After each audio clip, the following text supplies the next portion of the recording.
He's having a tremendous amount of influence, I mean, not just on this current presidential administration, but just on viewers and listeners, and people are, taking their cues from him. And I think that's what matters. He's more than just a podcaster. He's more than a media figure. I really think he's kind of a movement leader at this point. I think he has bigger ambitions and broader aims than just beating Joe Rogan in the podcast game. I'm Joanna Coles. This is the Daily Beast podcast. And today we're going to be talking to someone who has enormous influence over Donald Trump and his cabinet. And he's sort of hiding in plain sight. We know he has influence, but to really understand the depth of his influence, to understand the history of his influence, we are talking to the author of a new book about Tucker Carlson. Jason Zengerle has spent the last 3 years writing about Tucker Carlson. He knew him back in his magazine days. And what he unfolds is a really remarkable story of a man struggling in media, dying to be at the center of everybody's attention. He's tried MSNBC, he's tried CNN, he's tried Dancing with the Stars, he's tried to be a game show host. And what does he settle upon after his Fox News fiasco where he gets fired as part of the Dominion settlement? He creates Tucker Carlson Media, snuggles back into bed with a man he loathes, who in the Dominion emails, it becomes clear he's relieved he's never going to have to think about Donald Trump again. He snuggles right back up to him and uses Donald Trump to create the kind of conservative world that Tucker thinks we should all live in. And that it should be like Viktor Orbán's Hungary and a little bit like Putin's Russia. It's alarming, it's scary, and it's very well researched by Jason Zengerle. Jason Zengerle, this is how much I've just got Post-it notes all over this riveting book on Tucker Carlson. Many congratulations. It's obviously taken you years of your life you will never get back. That is very true. Yeah, thanks for reminding me. Yeah. Let's start by you explaining quite why Tucker Carlson is as important as he has become to Donald Trump. He's an advisor to Trump. I think that's important to understand. During Trump's first presidency, he was an advisor through the television, through his Fox News show. I mean, he didn't spend a lot of time socializing with Trump off air or even talking to Trump off air. He was one of the few Fox hosts at the time who didn't, kind of love his access and exploit his access to the Oval Office. Tucker realized that he could drive government decision-making, drive policy-making just by communicating with Trump through the television, through his show. He knew Trump was watching. He would structure his monologues. He would book his guests, all with an eye towards influencing the president. And, he had a lot of success on that. He would scuttle various personnel appointments. At one point, he was very instrumental in convincing Trump to call off a military strike against Iran. He was someone who Jared Kushner told White House staffers, you have to watch Tucker Carlson tonight if you're going to work in this White House. He was that influential. It's mind-blowing that that's how people communicated with the president. And in the book, you also talk about how Trump would call Tucker Carlson, and Tucker Carlson didn't like taking the calls. He would try and get off the calls as fast as he could. Can you just tell us a little bit more about that before we go back to why he's important? Well, I think he was wary of Trump personally, and he didn't want to get too close to him personally. Where Sean Hannity, he would talk to Trump all the time. At one point, he was called the shadow chief of staff because he was so, just involved and kind of in things in the White House off air. Tucker I think he thought that if you got too close to Trump, you'd ultimately be destroyed by that. He watched what had happened to Roger Stone, who was a friend of his. At one point, when he would talk to Trump on the phone, I think he was worried that the calls were being recorded either by Trump or by an intelligence service. He tried to keep his part of the conversation to a minimum. And then there were instances when Trump would call him and he would let the call go to voicemail, which was, kind of the ultimate flex. Ironically or paradoxically, like that actually made Trump, I think, like him more and respect him more. That's sort of hard to get act that Tucker was playing. And in a weird way, it actually made him more influential. The fact that he wasn't sort of, at the president's like beck and call, and Trump, I think, respected him for that in a way. Right. You've actually got a line here that said he didn't want to get too close to Trump, concluding that everyone who did, like his and Trump's mutual friend Roger Stone, who'd been convicted of 7 felony accounts for trying to obstruct a federal investigation into Trump's 2016 campaign, was ultimately destroyed by the association. I mean, it's just such a good observation, both of Tucker's and of yours, to pull out about him, because so many people from his first administration ended up going to jail or really not being able to work in anything serious again. Yeah, although they've all been pardoned now, so we can't Well, see that's true. I know, because who foresaw that Donald Trump would come back? So he's communicating with Donald Trump through his Fox News show, and then comes the Dominion battle, where Fox says that the Dominion voting machines have been faulty, that this is part of why Trump should have actually won the election. The Fox News hosts know that's not true. Dominion takes them to court and wins the case. And in that case, will you explain some of the emails that come out, which are deeply embarrassing to Tucker, and ultimately as part of the settlement, which we learn from Michael Wolff's book, The Fall, Tucker is the sacrificial lamb. He's part of the settlement. Well, that's what Tucker thinks. I mean, and that's what he told Michael Wolff. I don't know if there's evidence for that beyond Tucker thinking that, but I mean, that's a separate issue. I mean, the Dominion suit in discovery, it produced a trove of text messages and emails that were being sent among Fox executives, Fox talent. Tucker was included in that, and he was, as those text messages and emails revealed, very angry at Trump, very angry at Trump for losing the election. He thought Trump lost the election. He thought it was Trump's fault.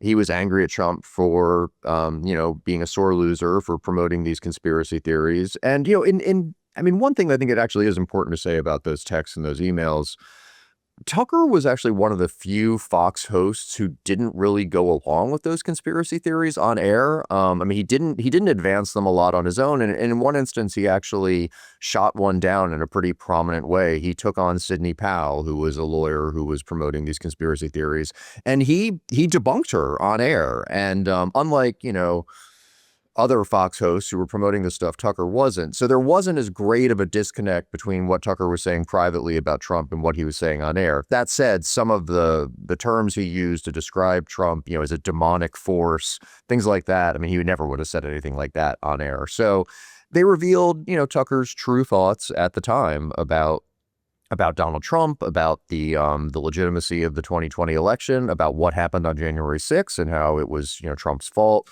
All of this came out in the Dominion case, and it was embarrassing for Tucker, and it was embarrassing for the entire network. Well, and there was also an email, I think, that said, and I'm not quite sure where it is in the book, and I don't want to hold up our conversation by finding it, but where he says that he will just be grateful never to have to think about Donald Trump again. Yeah, he I think, like everybody else after January 6th, thought that Trump was going to disappear. And he was celebrating that. He looked back on the 4 years of Trump's first presidency, and he said, in another one of these text messages, that nothing had been accomplished and it was a waste. And he was glad that Trump was exiting the stage and he could focus on other people and other things. Yes, I found the quote. "We are very, very close to being able to ignore Trump most nights. I truly can't wait." So it seems doubly extraordinary that Tucker Carlson went from someone who was a Trump skeptic, who ignored the president's calls from time to time, though he did take them at other times, but he was mindful of not getting caught into the president's circle, that he should then become so important to Trump too. Yeah, well, I think a few things happened. I think one, and I think probably the biggest factor in this, is that he was fired from Fox. And whether he was fired as part of the Dominion settlement or not, like, I don't think we know that, but he lost his job there. And in the process of losing his job, he lost his built-in audience. I mean, at Fox, basically anyone who goes on at 8 o'clock on Fox is going to have millions of viewers. Jesse Waters is like a perfect example of that. Right. Roger Ailes used to talk about how he could put a dead raccoon on the air and it would get ratings. Like, that's just sort of how powerful Fox is.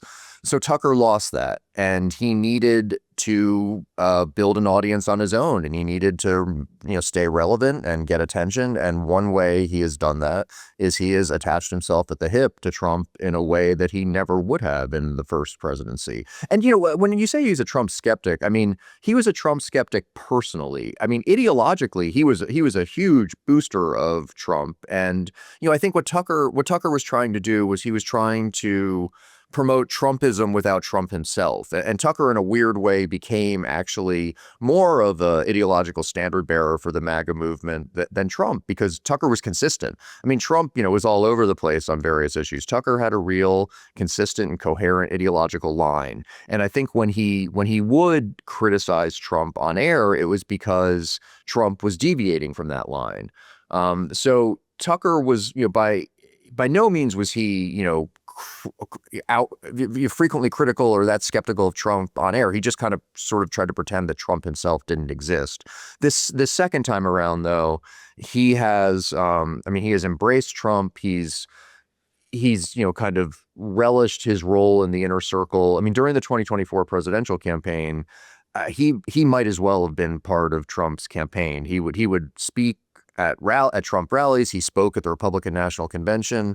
Behind the scenes, he was a really key advisor. He was, I think, probably one of the two most influential voices promoting JD Vance during the Veep stakes. He and Don Jr. were in Donald Trump's ear, telling him he should pick Vance. He obviously got his way on that. And he was someone that, Trump, I think, Trump just listened to him. I mean, Trump wanted to hear what he had to say. I mean, he didn't win every argument, and there were times where Trump would not take Tucker's advice, but he was certainly someone who had a seat at the table. But Jason, Trump is notoriously vindictive against people who he feels have been anti-him. He must have seen the emails that came out during the Dominion case. And of course, they settled for $750 million, almost $1 billion. And at least the way Michael Wolff writes it in his book, The Fall, about Fox News, the head of Tucker Carlson was important to the Dominion people. So can you explain the rapprochement between Tucker and Trump after Tucker's dislike of Trump becomes very public? Well, I mean, you're never really fully out of Trumpworld, right? I mean, there have been countless examples of people who have said horrible things about him and then managed to make amends and be invited back in. I mean, first among them, JD Vance, who condemned Hitler.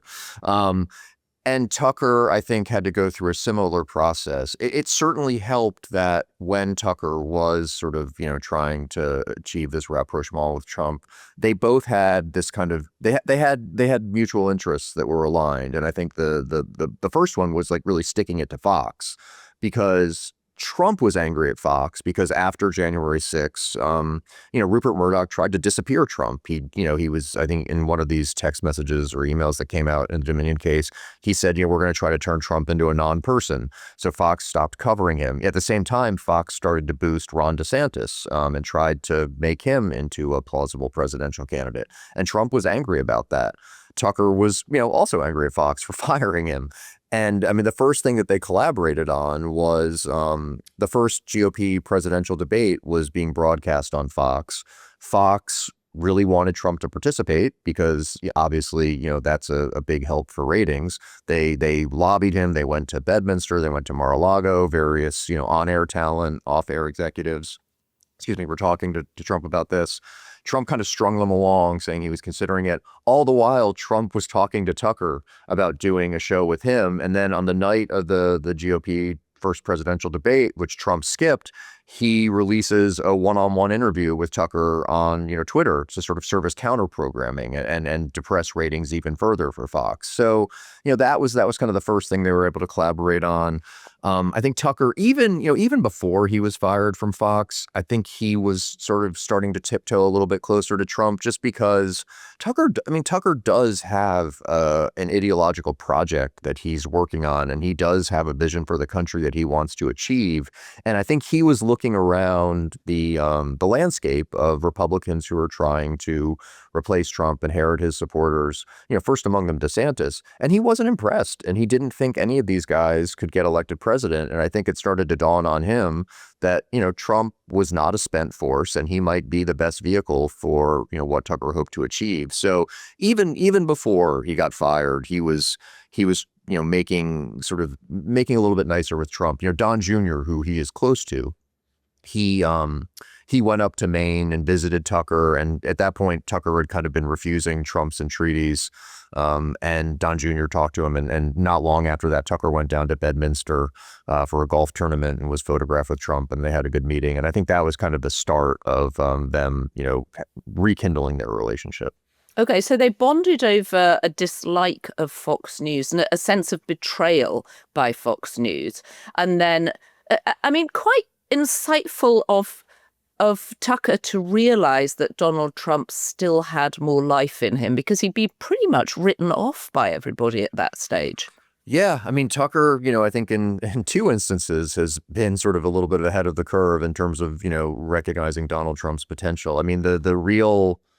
The key to him becoming successful at Fox and rising from he was like on the third tier, the backbench. Yeah, he was a weekend host. Yeah, right? A weekend host, wasn't getting good airtime. And when Trump announced his candidacy in 2015, people I think forget this now, but Fox was not supportive. Murdoch himself was personally dismissive. The pundits on Fox did not think that this was a serious candidacy. They were, they would criticize him on air. And Fox had this basic television problem in that they wanted to talk about Trump because Roger Ailes knew that Donald Trump was good ratings, but they couldn't sort of produce a compelling debate segment because they didn't really have anyone to take Trump's side. And Tucker, among all these conservative pundits, he was one of the few who took Donald Trump seriously when he announced his campaign. Even though he had personal qualms about Trump, he recognized that a candidate who ran on nativism and white grievance, he saw that there was actually a lane for that kind of candidate in the Republican primary, and he would be willing to say that on air. And because, he's camera ready, he can put two sentences together, he started getting more airtime that way. So, one in 2016, he saw sort of Trump's potential before others did. And then, yes, I think you're right about kind of Trump's comeback. Tucker was a little bit ahead of the curve in recognizing that Trump was not a spent force. And also because, people may forget that Tucker was at one point on MSNBC. He was also at CNN. And in a weird way, he finds his home for his theatrical and performance abilities at Fox. And now, of course, since being fired from Fox, he's gone off on his own. He has Tucker Carlson Media. What is his role now? I know he's an advisor, but is he also raking it in and just prepared to say anything at this point? One of the really interesting questions you raised in the introduction to your book, and you obviously spent time with him as a young man, you worked with him at one point. All his friends from those days are asking, does Tucker believe what he's saying now? Or is it just a way of making a lot of money and getting a lot of attention? And does he also eventually have presidential ambitions himself? Yeah. Well, I never, I was not friends with Tucker. He's someone that I've known for a long time just because it's a small world of political journalists, and he's someone who's always known everybody. I think people who knew him a lot better than I did during those days, I think they're really genuinely, I think, kind of upset by his transformation. And for the past, almost like 10 years or so, I think whenever you get, two or more political journalists together in a room, inevitably the conversation will at some point come around to Tucker and sort of asking that question, what happened? Does he really think these things? Did he think these things back when we were friends and he just didn't say them? Or did he say them when we didn't notice? I can't assess whether he really believes these things or not. It certainly seems at this point that he does. Maybe he started off saying them cynically and it was opposed, but I think like anything, if you say it enough, and especially if you're rewarded for it, I think, it's only human nature to eventually kind of conform to those views. I think that what matters though is that he is saying them and that people are listening to them, and he's having a tremendous amount of influence. I mean, not just on this current presidential administration, but just on viewers and listeners, and people are, taking their cues from him. And I think that's what matters.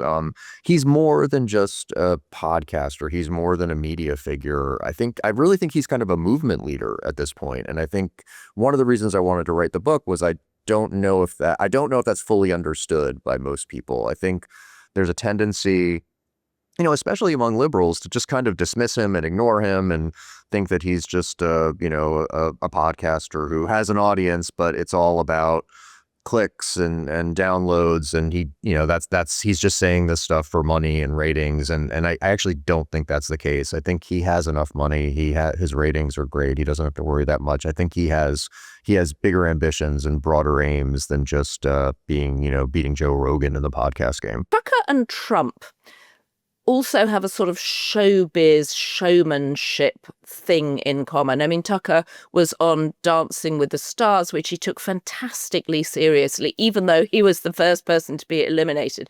Can you just talk a little bit about that desire to, well, when I was growing up, it would have been called showing off, but the desire to show off, the desire really for an audience. What's that about?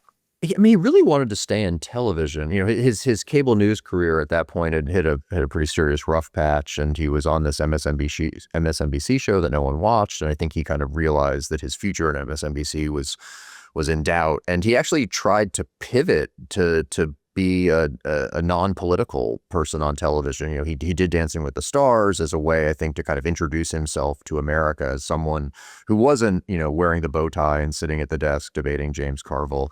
Beyond that, he tried to become a game show host. He filmed these game show pilots, and I think he envisioned a career in television that had nothing to do with politics. And I think it's similar to Trump in that they both just they want to be on TV. They take a lot of pleasure and solace from being in front of a camera, and they also have an ability to just kind of deal with any setback and roll with it and keep on plugging away. And there's almost like a long game quality to them that, in another context would be admirable, right? That they just sort of keep their nose, to the grindstone and keep on working and are never embarrassed. They really don't feel a sense of shame. I mean, it was funny when Tucker did Dancing with the Stars. I mean, this was not too far removed from his magazine glory days. And I think a lot of people who, knew him in that iteration were just like horrified that here is this like talent. It was bad enough that he was doing Crossfire, having this sort of bad show on MSNBC, but this guy's going on Dancing with the Stars with, these third tier celebrities. And Tucker, I don't think he didn't feel that. He was just like, this is a way to stay in the game. I think this is kind of fun.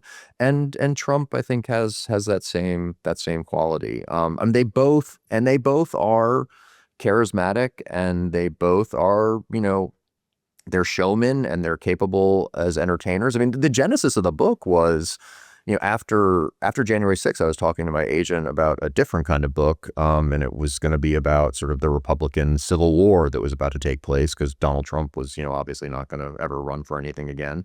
And I was, yeah, we were right about that. Right. And I was talking about the various people who were going to try to inherit Trump's supporters and win them over, whether it was, Ron DeSantis or Josh Hawley or Ted Cruz. And I was saying to my agent, like, the thing about it is these guys can stake out as many anti-immigration policies as they want, as many anti-trade policies.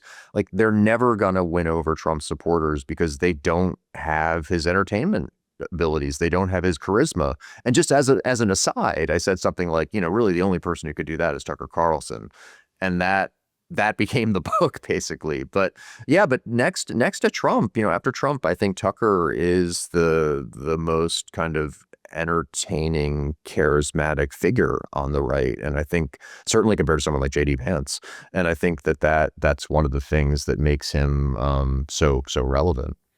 Well, perhaps he'll have to fight Megyn Kelly for it then. Yeah, that would be quite a battle royale. Yeah. All right, so let's get into what he actually does believe then and these things. And you talk in the book about how he spends a week with Viktor Orbán, the Prime Minister of Hungary, really absorbing a lot of what Orbán has done in Hungary. Hungary has become, and Viktor Orbán have become this, obsession of conservatives in the United States. I mean, they view him and his country as a model. And I think Tucker was really responsible for that. Back in 2021, he took his Fox show to Budapest for a week and, basically did like an infomercial for Orbán and his post-liberal kind of neo-authoritarian government, presenting it as a model to American conservatives of, especially on the heels of Trump's first presidency, of what a real conservative leader could achieve when it comes to restricting immigration and cracking down on the press and using government as a cudgel against your enemies.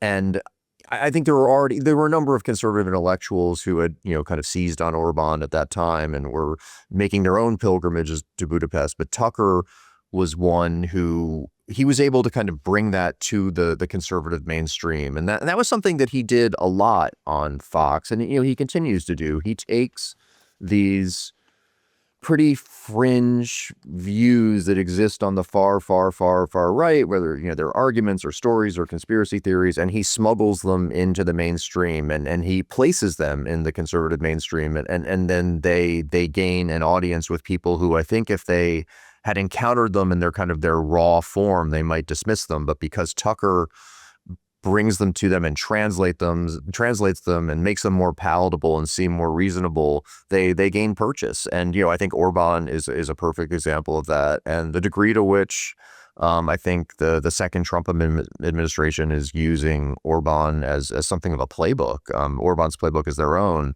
I think Tucker had a significant role in that. Okay, I have a quote which I wanted to read. Because it's also so odd, the idea that Tucker's audience would find a week-long trip to Hungary interesting. It's not what you would think of in terms of a ratings driver. But one of the things he says that you quote from, he says, "You don't have to watch your country collapse," he said. "You don't have to have leaders who hate the population or divide their own people against each other, who make the country worse, who open the borders, who increase crime, who encourage people to live on the sidewalk and do drugs. If there's any lesson in talking to Viktor Orbán, maybe that's it," which is really quite persuasive when you hear him saying it with his little bow tie and his kind of preppy haircut and his shirt. Yeah, no, and it's so funny to watch those episodes because his interview with Orbán is, the actual sort of interview he has is such a dud because, Orbán is not a charismatic person, and Tucker has to come on at the end of it and basically kind of tell his audience what they just saw because the exchange with Orbán doesn't do that. But that's so often what Tucker does. He kind of takes this thing that seems kind of nuts or not all that appealing, and he reframes it and presents it in such a way that people are like, oh, okay, that makes sense. And I think perhaps makes his audience feel more intelligent too, because nobody wants to sit and listen to Viktor Orbán nagging on. But as you say, the repackaging by a kind of jolly Tucker Carlson makes it more appealing. Can you also talk too about his interview that he does with Putin, where he goes and he thinks that he's going to get Evan Gershkovich, who is a reporter for the Wall Street Journal and who's been imprisoned in Russia, where he thinks he's going to somehow spring him from jail? Yeah, well, Tucker had very much taken sort of Putin's side, I think, in Russia's war with Ukraine and in Russia's bad relations with the United States when Joe Biden was president. He would stick up for Putin on air, and then after he was fired from Fox, he continued to kind of toe the Russian line, and he was rewarded for that by being granted this audience with Putin for an interview. And I think any Western journalist would do an interview with Vladimir Putin. Yeah, you make that point in the book. Who wouldn't want to interview Putin? Yeah, it's a great get, right? And right, no, it's fantastic get. I mean, the problem was, though, that Tucker I think in part maybe because he just wasn't prepared for Putin and Putin's filibustering and kind of the history lesson about Russia and Ukraine. But also, I don't know if he wanted to ask hard questions of Putin. And the interview was just, it was a softball interview, and it allowed Putin to just steamroll Tucker. Tucker did have this, ulterior motive of trying to free Evan Gershowitz, the Wall Street Journal reporter who had been imprisoned on trumped up charges. And, I mean, kudos to Tucker for, trying to do that. He told Putin, why are you keeping this kid? It was a very, I think, like, humane thing of Tucker to do. And I think he had conversations with Putin's advisors before the interview. And I think he thought there was a real possibility that he would be able to return home with Gershowitz, which, honestly, like, I think he probably wanted to do it just out of, being like a decent human being, at least on this instance. But also, Gershowitz worked for the Wall Street Journal and Rupert Murdoch, and it would be a wonderful thing, I'm sure, for Tucker to bring this Murdoch employee home when Rupert Murdoch couldn't do that himself. So there's a little bit of a one-upsmanship game going on as well. And also because Rupert had fired him. But why was someone like Tucker, and this is something I really don't understand about this new group of conservatives, why are they pro-Putin? There's a through line in Tucker's career of just contrarianism. And I think that is part of it. He also is very, very, very skeptical of American power and America's presence in the world. He really doesn't think that the U.S. should be a presence, across the globe, and should be, just engaging in any kind of conflicts, ideological, militarily, or otherwise. And I think that he questions why the U.S. and Russia should be enemies. He also, I think, has kind of an attraction to Putin for the same reasons he has an attraction to Orbán, is this, this sort of admiration for Putin's strength and his hard line. And I mean, his authoritarianism, for lack of a better word. I think there's part of him that thinks that Putin is the kind of strong leader that the United States could use.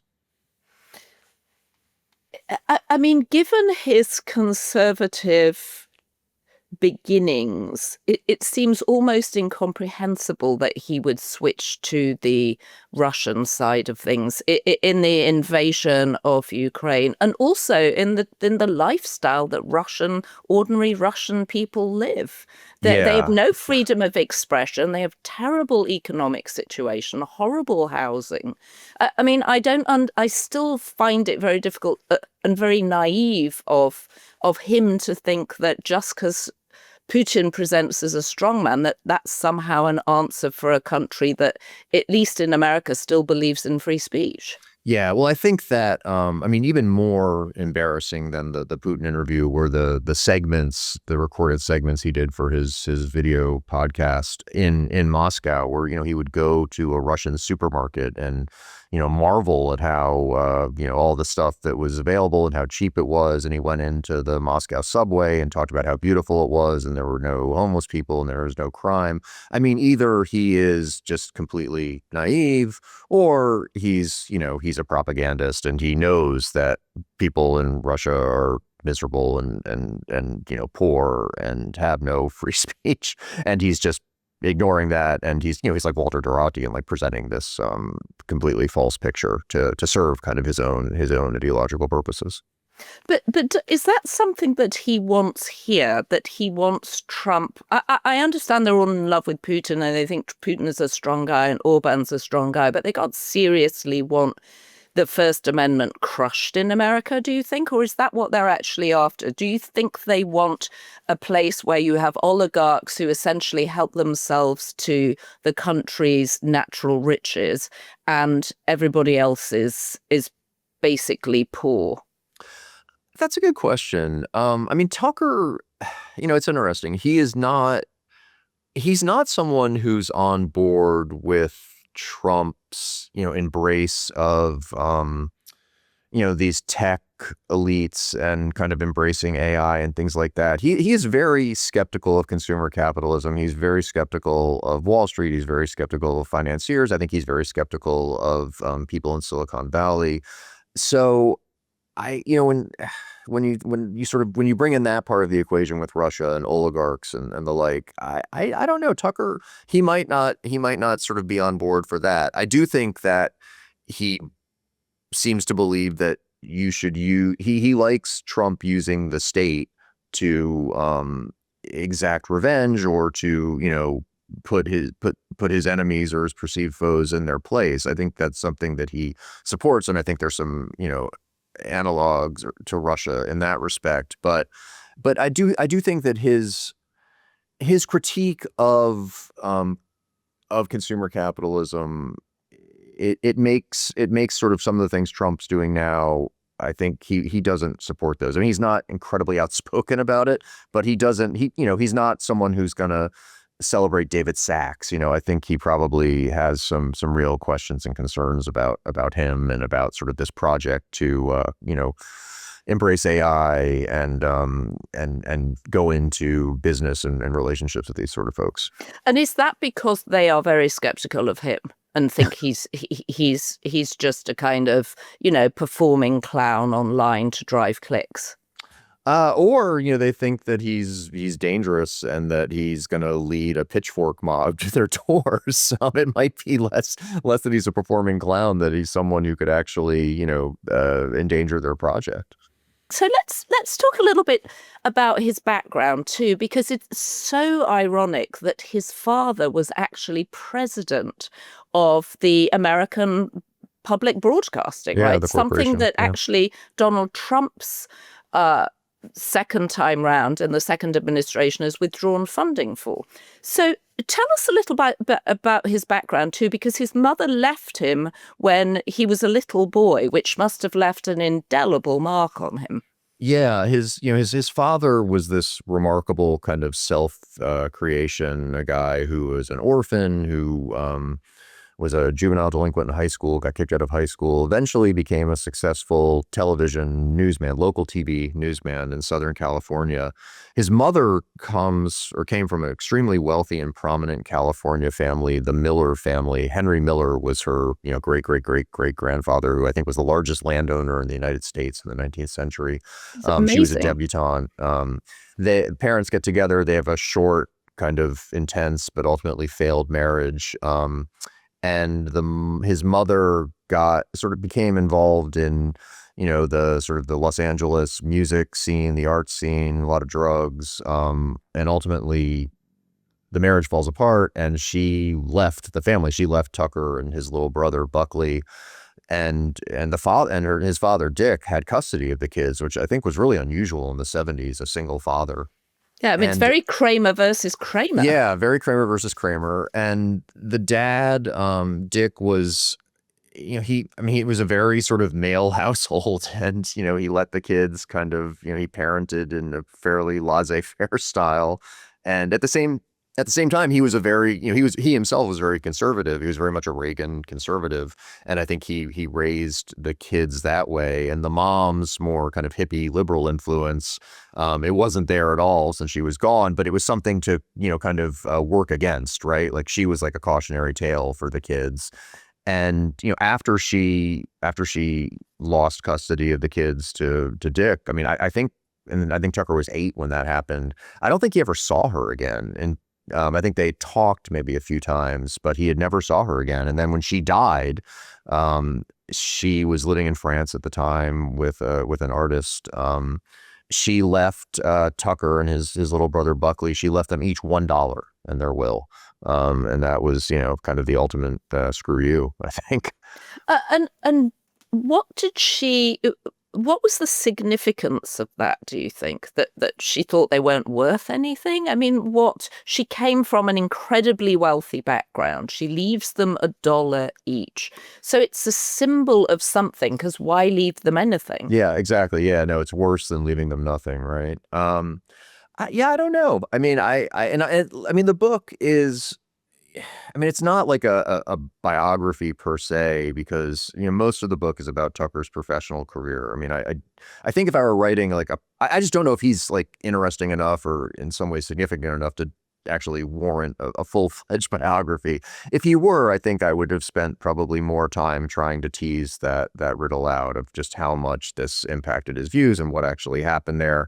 But it certainly it can't have helped things. And and for a long time he didn't ever really acknowledge his mother publicly. It's only been in the past 8 or 9 years that he's talked about it and told people about it. I think for a long time his Dick's second wife was an heiress to the Swanson frozen food fortune, and she actually became it's definitely Tucker's stepmother. I think actually formally adopted him, and he would refer to her as his mother. And it was only sort of more recently that he's kind of acknowledged that his biological mother was this other person, and that she was not part of his life. So I don't know. It's a better question for Tucker Shrink if he has one than for Oh, me. I would love to sit down with Tucker Carlson's shrink, but it does shed some light on him that his mother left when he was 8, and she Yeah. left him $1 and his brother $1 in her will when she came from an extremely wealthy family. Yeah. No, it definitely does. And it may explain why he is building an audience and his own media company, and he wants to feel financially successful. And you said earlier he has enough money. My experience with people who have a lot of money is it's never enough. They always want more money.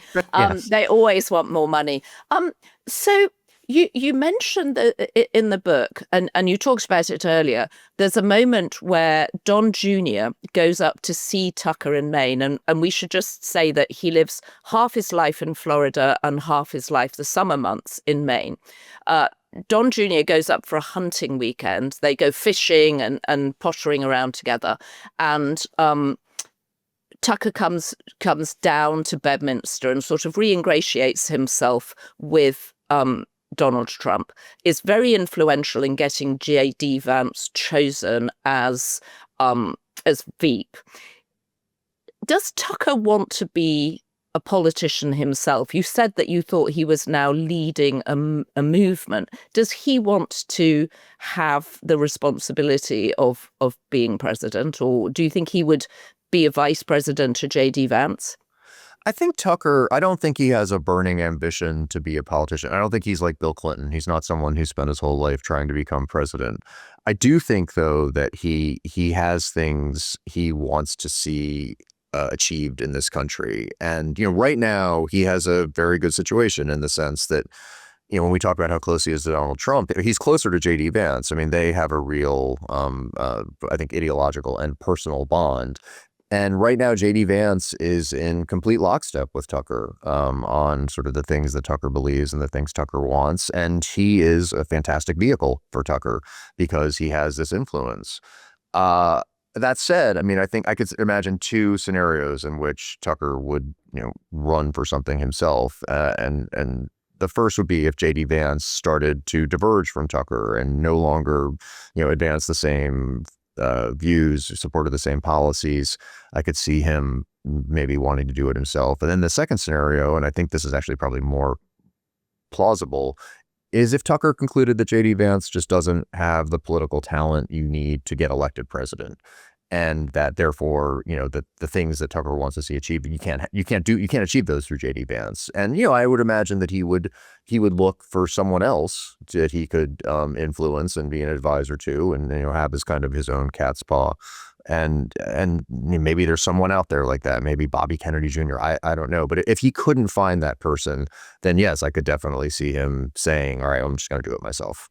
Yes, one of the other things I should mention is in the book, Howard Lutnick has reassured people that RFK Jr. will not get the Health and Human Services Ministry. And in fact, it's Tucker who ends up influencing Trump to give him that role, where he has been enormously influential in a very short span of time, and not for the good.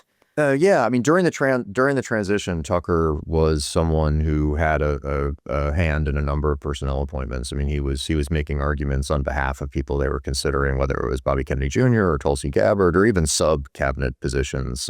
He had people in mind, and there are all sorts of people banging on Trump's door and saying, you should pick this person, you should pick that person. And there were people, I think, that Tucker suggested who weren't picked, but there were a number who were. And he has these very tight relationships with a number of people throughout the administration. So how seriously should we take it when he does things like interview and give Nick Fuentes a platform? Well, I think we should take it seriously for a couple of reasons. One, I do think he's introducing Nick Fuentes to an audience that maybe didn't know Nick Fuentes before. And he's introducing him in a way that is almost serving as an endorsement of Fuentes. I mean, Tucker can do a tough interview.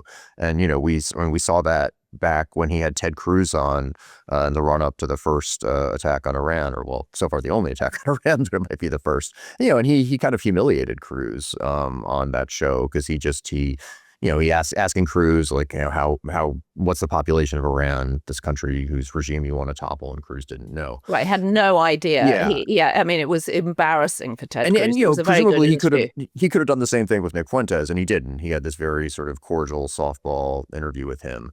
But I think what was interesting to me, at least, about the Fuentes interview was that Tucker felt the need to have him on because he had been very critical of Fuentes, and he had he dismissed him as, he called him like a weird little gay kid living in his parents' basement. And he said that he thought Fuentes was a Fed, that he was, a government agent sort of designed to discredit right-wing voices.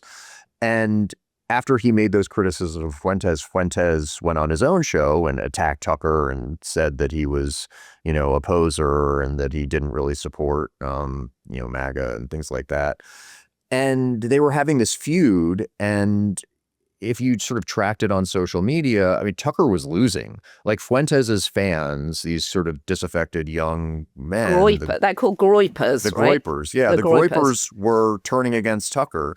And I think Tucker has made the calculus that to be successful in conservative media and beyond that in conservative politics these days, you need the neo-Nazis. Like you have to have them in your corner. You have to have them as your audience. You have to have them as your voters.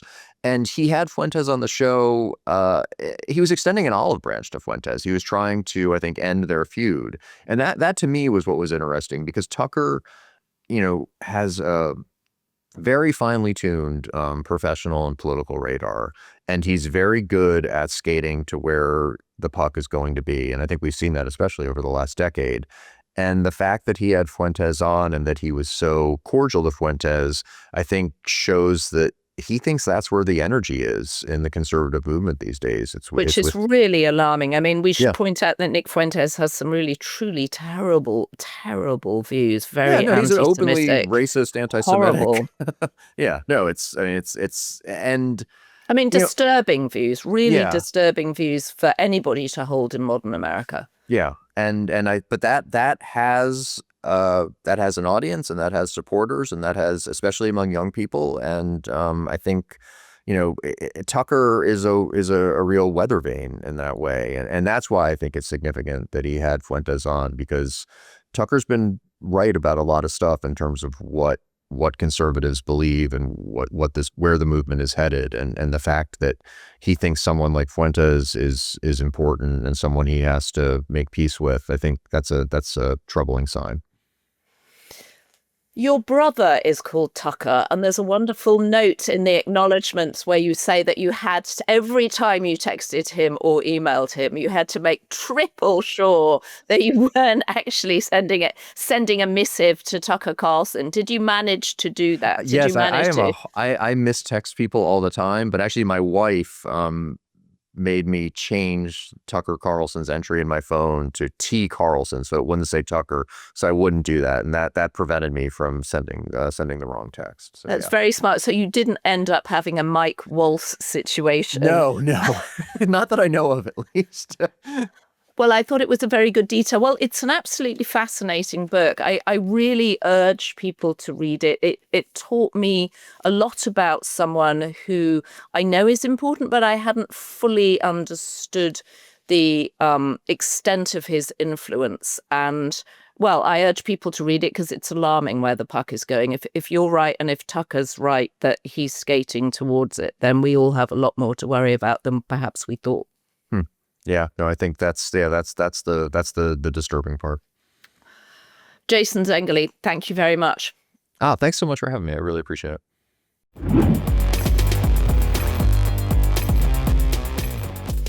Well, if you weren't impressed by Tucker Carlson's influence on the president, I hope that interview sets it in some context. And actually, I find it fascinating that Tucker Carlson's mother left him $1 when she died. What a weird statement to make to your son. Just an extraordinary statement. And also, what are Tucker's plans for the future? What does he want to be? Jason makes the point that he's really the leader of a movement. He's just not a podcaster and a performer. He's the leader of a conservative political movement that has Viktor Orbán and, to some extent, Vladimir Putin as the strongmen that he admires.